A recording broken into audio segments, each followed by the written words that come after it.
നാൾക്കുനാൾ ചെല്ലുംതോറും പദ്ധതികൾക്ക് പണമില്ല എന്ന് കൈമലർത്തി കാണിക്കുന്ന അധികാരി വർഗങ്ങൾ ഒന്നോർക്കണം. നിങ്ങൾ രാജ്യാന്തര ഗമനം നടത്തുമ്പോൾ ഈ പാവങ്ങൾ ഇവിടെ ഉണ്ടായിരുന്നു. പറഞ്ഞു പറ്റിച്ചത് നിങ്ങളാണ്.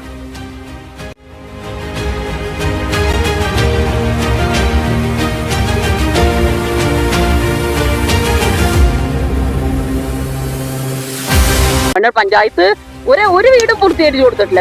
ഇപ്പൊ ചിറ്റല്ലിപ്പള്ളിക്കാരുടെ അനുഗ്രഹം, അവരുടെ ഒരു ഔദാര്യം കൊണ്ട് ഇപ്പൊ കുറച്ചു ആൾക്കാർ താമസിക്കുന്നുണ്ട്. നഗരത്തിന്റെ വികസനത്തിന് വേണ്ടിയിട്ട് സ്വയം ഒഴിഞ്ഞു കൊടുത്തൊരു വീട് എന്ന സ്വപ്നവുമായി ചേക്കേറിയ ഒരു ജനവിഭാഗമാണ് ഇവര്.